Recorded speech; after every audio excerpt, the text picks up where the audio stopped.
Assalamu alaikum dostlar.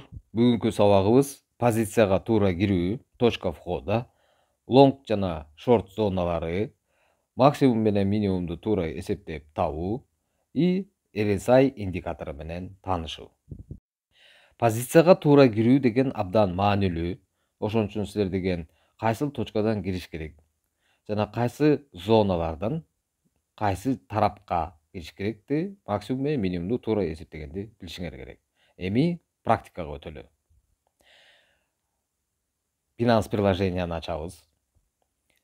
Баягы эле рынок дегенди ачабыз. Бул жерде бизге деген фьючерси керек. Мына фьючерси деген кнопкасын басабыз и USD. Фьючерси USD. Бул жерде биз таблицабызды ачып карайбыз дагы. Соодагылардын алдында сөзсүз түрдө биринчи биткоинду анализдеп алышыбыз керек. Мына меники избранный да фьючерсте мына BTS биткоин деп турат. Графикасын ачамын дагы. 1 минуталык таймфрейм менен артка жылдырып графиканы карайбыз дагы. Мына бааны көрсөк болот, үстүңкү жана астыңкы бааны азыркы кестеги. Кайсыл жерден кайсыга чейин кыймылдап атканын көрсөк болот. Эми 15 мүнөттүк таймфреймди коебуз. Анткени кыска алып сатууда биз деген 15 мүнөттүк таймфрейм менен карашыбыз керек. Биринчиден биз уровеньди таап алышыбыз керек. Мына үстүңкү уровеньибиз биздики бул жерден өтүп атат мына.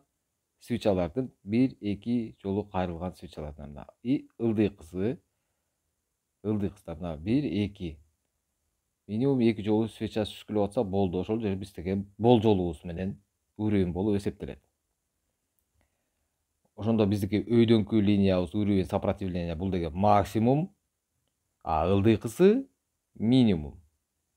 Анткени мына ылдый жакта жүргөн үчүн минимум болуп аталат. Өйдөңкү жерибиз деген максимум болуп аталат. Или уровень сопротивления, или уровень поддержка. Азыркы свечанын мына кайсыл жерде жүргөнүн көрсөк болот. Баасы боюнча 23131-де жүрөбүз. Бул жагынан да көрсөк болот. Азыр ошол жерге келип туруп максимумга жетип уровень сопротивления деген кайрылат. Эмне үчүн? Анткени ага чейин мына тарыхын карасак дагы так эле ошондой эле кайрылган. Ылдый жакты деле карасак, ошол жана биз чийген минимумдан уровень поддержкадан тийген кайрылган азыр деле ошондой болуп түшүп кеткенде кайра эле кайрылышы мүмкүн. Ушул кайрылган жерлерден анан биз деген шиптерди табабыз. Ар бир кайрылган жерден биз ошол жерден паттерн поглощения шиптерди кармап туруп, анан кийин позицияга туура киришибиз керек. Мына 1 минуталык таймфреймди карайбыз дагы. Буга чейин биз деген ошол жерде деген максимум экенин таптык, баасын билебиз. Максимум деген биз сан менен эсептешибиз керек, баасы менен. Мына көрдүк баасын. Ошол жерден деген мына кайрылып атат. Уровеньибиз бар бул жерде. И ушул жерден анан кийин дагы бир жолу тастыктап алышыбыз керек. Тастыктоо деген стакан аркылуу болот. Өйдө жактан кайрыла турганы чынбы? Ооба, анткени бизде как раз ошол жакта шортко киргендердин саны 44 миллион деп көргөзүп турат. Ошол жерде чоң объем бар. Ошол объем бизди уровень бар экенин тастыктады. Ошол жерден анан кийин ылдый дүгөстө шортко ачабыз деп, ылдый дүгөстө мына кетет деп, ушул жерден анан позицияга туура киришибиз керек. Максимум менен минимумду туура таап алып туруп, ошол жерлерден анан кийин туура киришиңер керек. Ортосунда жүргөн кездерде соода кылып кереги жок. Мына бул жерден да көрүп атасыңар, мына минимумдан биздин кайрылган жерлерибизди көрүп атабыз. Шиптерди көрүп атабыз. Ошол жерден биз деген лонгко киребиз. Арт дүгөстө түрдүрүп карап көрсөңөр деле, мына максимумдан кайрылган жерлерди көрүп атабыз дагы. Ошол жерден биз деген шортко киришибиз керек. Мына бул жерден дагы көрүп көрсөк, жакшынакай минимум болгон, жакшынакай шип чыккан дагы болду. Ошол жерден лонгко кирсек болмок. Биткоинду анализдеп алгандан кийин башка альттардагы 90% альттар биткоиндун артынан ээрчиген үчүн анан кийинки кайсы позицияга ача турган болсоң, кайсы токенди тандаган болсоң, мисалы мына ону ушуга деле карап көрсөк, так эле ошондой. Так эле ошондой эле максимум менен минимумдары чыгат. Так эле ошентип кайтып атканын көрөсүң. И ушул жерден жакшынакай позицияга туура киришиңер керек. Максимумду таптың, мына моундай шиптерди көрдүң. Ушул жерден коркпой эле кире бергиле. стоп бууну койгула, тапшырманы так аткарсаңар эле коркпой эле иштей бересиңер. Артка кетип калса дагы стоп буу менен жабылып калат. Мисалы мына таблицанын эң үстүндө деле, например, ICX муну деле карасак, мына максимумга жеткен дагы азыр кайрылайын деп алган. Пап болуп аткан токендин үстүнөн деле кайрыла турган жеринде шип чыгат. Ошол жерден анан кийин киресиңер туура эле. Артты көздөй мунун деле түрдүрүп көрсөңөр, мына памп болуп атканды карап көрсөңөр деле, буга чейин деле көп жолу дагы эле ошол эле максимум менен минимумдан кайта берген. Могу жерден мисалы мына чоң памп болгон, муну кармаган, жакшы кармап алган болсоңор, стоп бууну коюп алып, кармап отура берсең, ушундай памптарга илинип калсаң, жакшынакай профиттерди кармабасаң болот. Пожалуйста, стоп бууну коюп алгандан кийин каалашыңча узак кармай бергиң. Графиканы ачып, мына ылдый жагында RSI деген индикаторду тандайбыз. Бул RSI индикатору деген бизге жардамчы катары колдонобуз. Кийин бул боюнча да толук видео чыгарамын. MACD, RSI деген боюнча, индикаторлор боюнча. Азыр деген мына салыштырып көрсөк толкундарын. Бул RSI деген бизге бир катарга эле мындай толкундарды чыйып берет. Графика деген өйдө ылдый жылып жүрө бериши мүмкүн.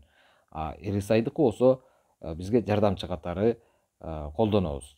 Мына чоңураак таймфреймдер менен биз деген узак убакытка или 1-2 айлык убакыттарга анализдеш үчүн жардам берет. Азыр мына 1 сааттык таймфрейм менен карайлы. Көбүнчөсү биз скальпинг кылып аткандан кийин RSI-ды көп деле колдонбойбуз, бирок бул боюнча биз деген азыр зоналарды кандай кылып табыш керек экенин, зона шорт жана зона лонгду кандай кылып табыш керек экенин ушул RSI аркылуу жардамчы катары колдонобуз. RSI-дын деген ылдыйкы мына өйдөңкү чеги деген 100% деп эсептейсиңер, ылдыйкы чеги 0%.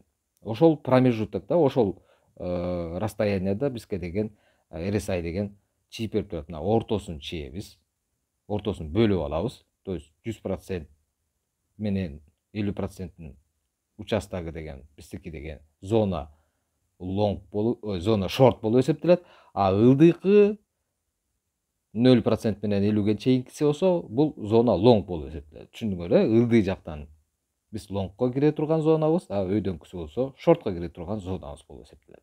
Эми свечной графикада чейбиз ошону. Мына үстүңкү уровеньдерибиз максимум менен минимумду тапканбыз, сопротивление менен эмебиз бар, ортосун бөлөбүз. Ошо индикатор RSI-да кандай көргөзсөк, ошондой эле буякта да ошентип бөлүп алабыз мына. Кайра ошол жарымынан бөлгөнүбүздү дагы бир сырадан жарымынан бөлөбүз. Ошондо бизге тагыраак чыгат. Зона лонга и зона шорт болуп. Мына ылдыйкысы биздики деген зона лонга болот. Лонг ача турган зонабыз. Бул зонадан силер эч качан шорт ачпашыңар керек. Өйдөңкү зона деген биздики шорт зонасы. Ал жерден эч качан лонгко кирбей жүргүлө. Пока уровеньде пробитие болуп, ретест болбоюнча силер деген ылдыйды көздөй расчет аласыңар. RSI-дын мына сары линиясы байкап көрсөк, как раз зона перекупленности деп коет, уже сатып түгөттү деп которобуз. Ошол жерден ылдыйды көздөй кайтат деп божоболдойбуз. Эмне үчүн? Анткени ага чейинкилеринде карасаңар, мына тарых боюнча карасаңар ылдый түшкөн. Или ылдый жактан өйдөнү көздөй чыкканын көрөбүз. Азыр деле ошентип ылдыйды көздөй түшүп туруп, анан кийин кайра өйдөнү көздөй чыгышы мүмкүн. Ушул зона лонгто лонгко кирип, зона шортто шортко киришиңер керек. Ортодон жөн эле кыйналып позицияга кирип кыйнала бербегиле. Мына могу RSI-дын деген скользящий линиялары бар. Буга да маани бериш керек. Кайсыл жерден сары линия менен кесилишип атканы, кесилишкенден кийин шорт кетип атканы, кайра өйдөнү көздөй тешкенден кийин кайра лонг башталып атканы, могуларды кармашык деп коет. Ылдыйды көздөй түшкөндөн кийин линияларды кесип аткандан кийин, значит бизде деген ошол кезде паттерндер дагы чыга баштайт бул жерде. Свечной графикада паттерн чийгенде эле, биякта дагы ушул жерден биз деген кадимгидей эле шиптердин подсказкасын көрсөк болот. Жардамчы катары колдонобуз буларды. Мына мисалы бул жерде ылдыйды көздөй түшкөн мына свечаны көрүп атабыз, Бул жерден ылдыйды көздөй түшкөн, ылдый келгенден кийин RSI боюнча да карасак, сары RSI-дын линиясы скользящий линиялардын алдында болуп калган. Бул жерден карасак, например, өйдөнү көздөй өсүп аткан кезде сары линиябыз өйдө жагында жүрөт. То есть бул дагы ошол багытты бизге кичине болсо дагы жардам катары көргөзүп тура турган индикатор бар. Линияны деген ушул кайсыл жерде жашыл көгү менен кызылы бири бири менен кесилип жатканга дагы маани беришибиз керек. Экөө дагы кесилишкен кездерде дагы кичине багыттар алмашуу болот. Багыттар алмашкан кезди слом структуру дейт орусча. Биз болсо ошол багыт алмашкандан кийин шорттон лонгко өткөнүн или лонгдон шортко өтүп бараткандарын байкасак болот. Мына азыркы кездеги свечаны карайбыз дагы, мына өйдөнүгөздөй өсүү болду. Ошол кезде бизде кесилүүчүдөн кийин сары линиябыз скользящийлердин өйдө жагында жүрөт. Андан кийин бул жерде ушул RSI'да колдоно турган дивергенция деген термин бар. Ошол кезде биздики багыт алмашат. Слом структуру болот деп эсептейбиз. Мына буга чейин өйдөнүгөздөй өсүп келген, азыр дагы эле өйдөнүгөздөй өсүү көргөзүп атат графикада, RSI'ды карасак тескеринче ылдыйдүгөздөй түшүүнү көргөзүп атат. Так ушуну мына ошол дивергенциянын бир түрү деп айтылат. Мындан кийин бизде багыт алмашуу болот. То есть азыр мындан кийин шорт башталышы мүмкүн деп ошого болжолдосок болот. Мына ылдыйдүгөздөй RSI дагы ылдыйдүгөздөй түшөт, и свечаларыбыз дагы ылдыйдүгөздөй түшөт. Дивергенция деген ошол өйдөңкү биздин свечной графиканын кыймылы и ылдыйкы RSI'дын сары линиялардын кыймылы экөө бири бирине дал келишпегендик. Ошону дивергенция дейт, ошондон кийин анан багыт алмашат деп түшүнөбүз. Биз ошондо азыр анализ дегенде мына максимум менен минимумду колдондук, зона шорт менен зона лонгду дагы таптык. Ошонун үстүндө жүрөбүз мына. И RSI менен дагы зона сатып бүтүү перепроданности, перекупленностьсин табабыз. Ошого жараша анан кийин биз деген азыр шорт ылдыйдүгөздөй кетет деп анан кийин жардамчы катары колдонуп бардык тастыктоочу анализди өткөрдүк дагы и шортко туура кирүүнү таптык.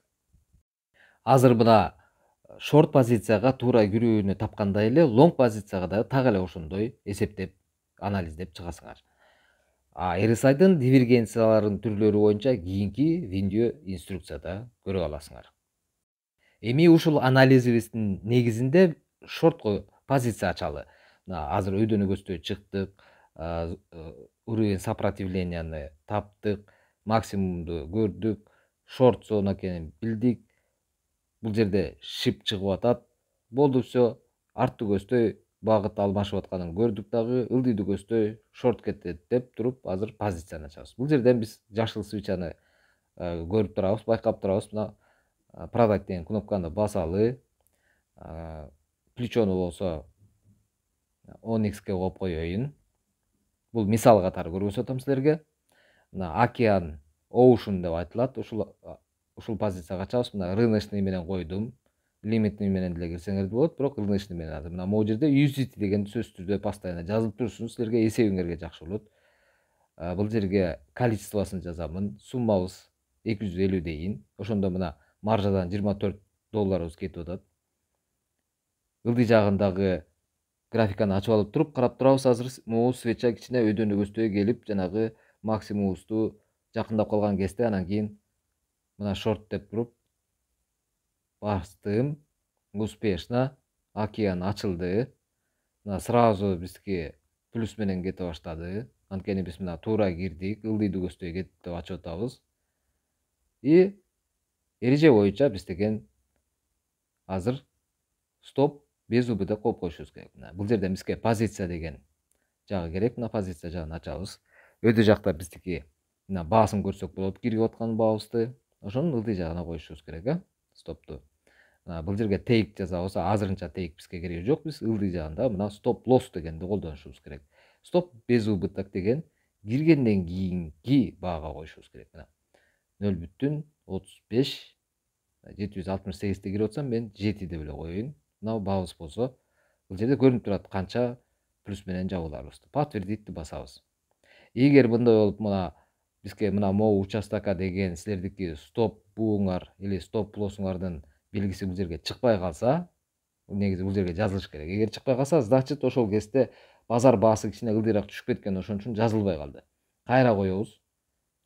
Кичине мындай нарагыраак кылып туруп коюп коелу. Цена маркировканы дагы цена маркировки менен цена входонун экөөнүн ортосуна коюшубуз керек. мына могу жерде көбүрөөк болуп калып аткан үчүн жазылбай калып атат. Биз азыраак кылабыз. 12 тыйынга коюп койдук. Бул комиссияны жаба турган расход. Ошондо биз без убыток болуп жабылабыз. Мына коюп койдук. Ошол кезде биздики пини элибиз мына уже $1 ашып калыптыр.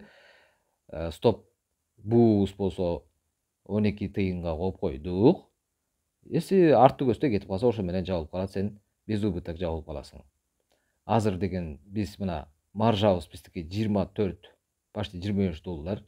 Ошондо где-то bir 10% роеге расчет алабыз дагы, ошондо где-то bir $2 жетип барса, как раз нормально, ошону жаап кое беришибиз керек. Мына рое боюнча карасак азырынча 6, пини элибиз болсо $1.60 берди уже. План боюнча биздики деген уже чыгып калды. Жаба берсек болот. Закрыть позицияны басабыз. Закрыть позицияны баскандан кийин подтвердитти басышыбыз керек. Азыр кичине мына бул жерден көрө алабыз, мына азыркы кезде канча менен жабылып атканын. Мына подтвердитти бастык, жаап койдук. Жапкандан кийин бул жерден история ордера дегенди ачып туруп, бир сыра текшерип коюшубуз керек. Кандай жабылганын. Мына история ордера деген жерге киребиз.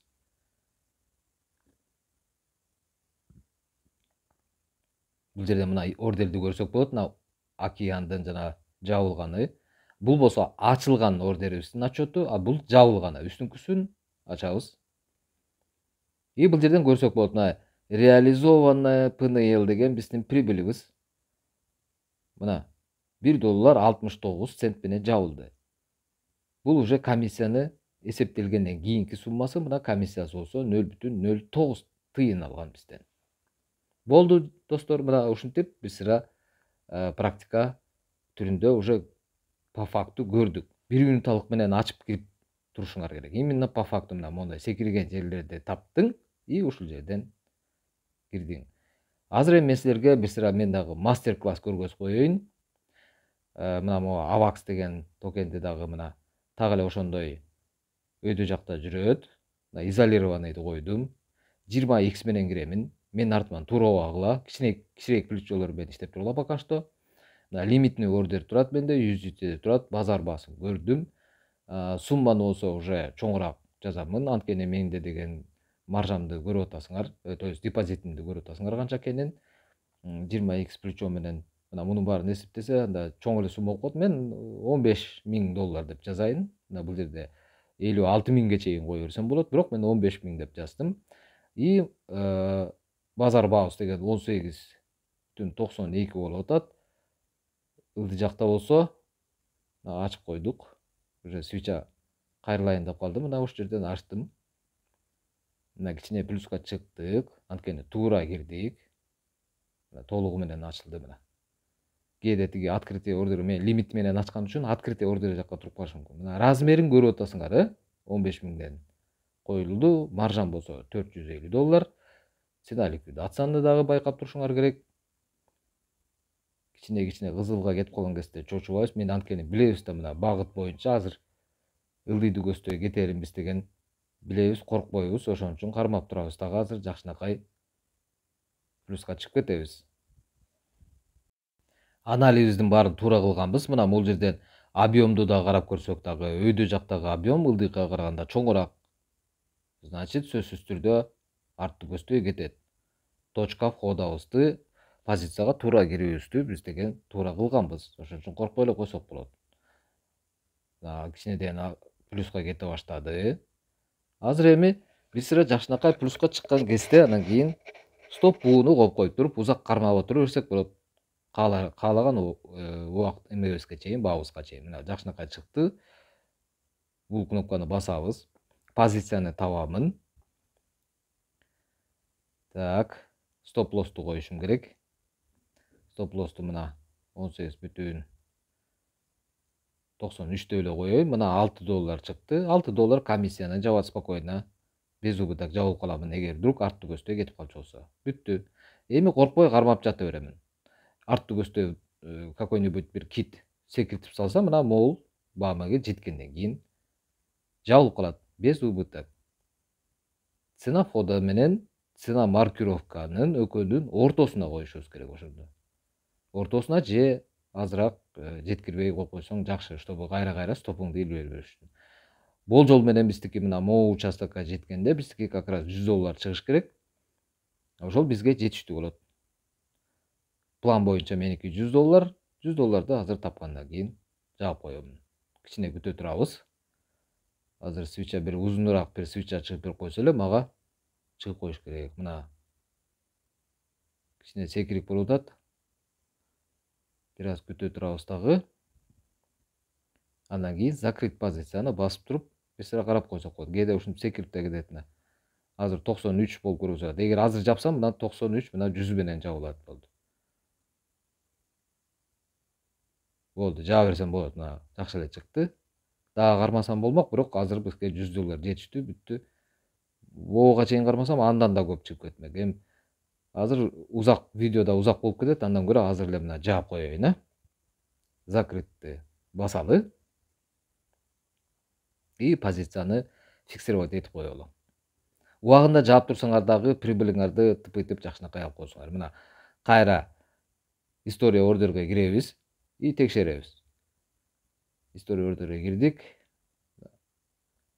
Сөзсүз түрдө ушул история ордер аркылуу карап турсаңар тагыраак чыгат. Бул жерде отчет катары ылдыжанда детали деген ал уже майда чүйдөлөп көргөзгөнү. Мына бул жерде биз үстү жагын карайбыз. Мына реализованная пнл 98 менен жабылып калыптыр.